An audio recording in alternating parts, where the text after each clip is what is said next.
నిన్న అకస్మాత్తుగా ఏమైందో తెలియదు కానీ ఏ రకంగా గాడిద గుడ్డు పుట్టించాడో తెలియదు. నాకు తెలిసినంత వరకు ఈ భూప్రపంచంలో గాడిదలు గుడ్లు పెట్టరు, కానీ ముఖ్యమంత్రి గారు గాడిదలు కూడా గుడ్లు పుట్టిస్తున్నారు. గాడిదలు కూడా గుడ్లు పుట్టించి ఆ గుడ్లను నెత్తిలో పెట్టుకొని ఎలక్షన్స్ లో ప్రజల మధ్య తిరగాల్సినటువంటి పరిస్థితి వచ్చింది. ఆయన ఒకటే చెప్తున్నాడు, గాడిద గుడ్లు తలపైన పెట్టుకొని 5 నెలల పాలనలో నేను మీకు ఇచ్చేది ఇదే,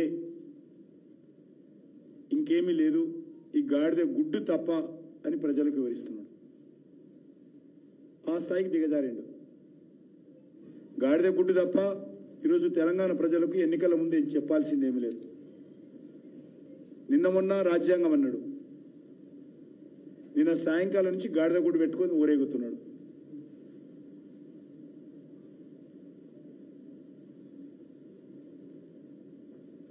చాలా విచిత్రమైనటువంటి పరిస్థితి తెలంగాణ రాష్ట్ర రాజకీయాలు ఉన్నాయి.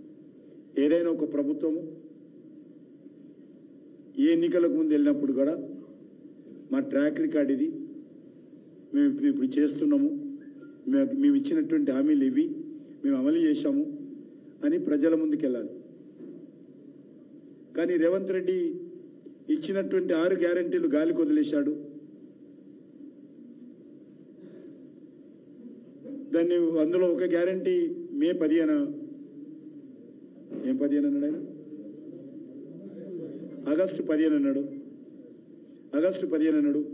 మిగతా గ్యారెంటీల గురించి మాట్లాడడం లేదు. మరి ఈరోజు ఈ పార్లమెంట్ ఎన్నికల్లో కాంగ్రెస్ పార్టీ పరిస్థితి రోజు రోజుకు దిగజారుతున్నది. కాంగ్రెస్ పార్టీ పట్ల ప్రజలలో వ్యతిరేకత పెరుగుతూ ఉన్నది. కాంగ్రెస్ పార్టీ వస్తున్నటువంటి పార్లమెంట్ ఎన్నికల్లో ప్రభావం చూపలేకపోతుంది. తెలంగాణలో కూడా కాంగ్రెస్ పార్టీ భూమి కదిలిపోతూ ఉంది. కాబట్టి ఈరోజు ఏదో పొడి చేస్తాను, పార్లమెంట్ ఎన్నికల్లో 14 సీట్లు గెలుస్తానని మరి మాట్లాడినటువంటి ముఖ్యమంత్రి ఈరోజు తన కాళ్ళ కింద తాను భూమి కదులుతూ ఉంటే ఏమి చేయాలో, ఏమి మాట్లాడాలో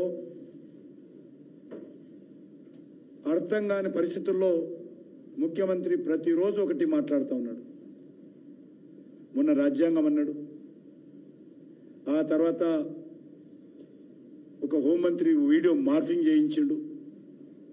తన కాంగ్రెస్ పార్టీ అధ్యక్షుడుగా కాంగ్రెస్ పార్టీ అఫీషియల్ ట్విట్టర్లో మార్ఫింగ్ వీడియో పెట్టాడు.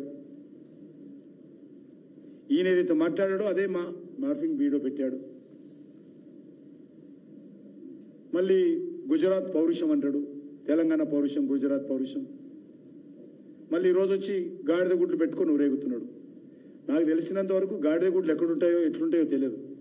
ఒక రేవంత్ రెడ్డికే బాగా తెలిసినట్టుంది గాడిద గుడ్లు.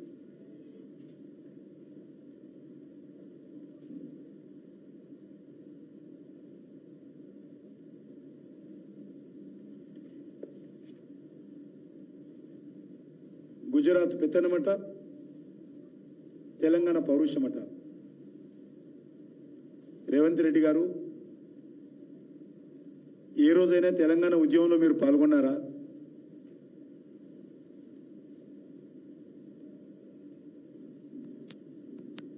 తెలుగుదేశంలో ఉండి తెలంగాణకు వ్యతిరేకంగా ఉద్యమం గురించి మాట్లాడినటువంటి వ్యక్తివి ఈరోజు తెలంగాణ ఉద్యమం గురించి మాట్లాడే నైతిక హక్కు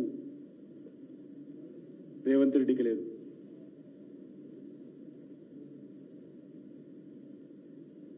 గుజరాత్ పెత్తనానికి తెలంగాణ పౌరుషానికి పోటీ అట. తెలంగాణలో మేమే ఉన్నాం, ఇక్కడ గుజరాత్ రావాల్సిన అవసరం లేదు. ఇక్కడ ఉండేటువంటి కాంగ్రెస్ పార్టీకి మా తెలంగాణ పౌరుషం చాలు, మేము ఎదుర్కొంటాం మీ యొక్క కుటుంబ పాలనకు, మీ ఇటలీ పౌరుషానికి, మీ అవినీతి పౌరుషానికి మీ కాంగ్రెస్ పార్టీ కుటుంబ పాలనకు వ్యతిరేకంగా తెలంగాణ బీజేపీ పౌరుషం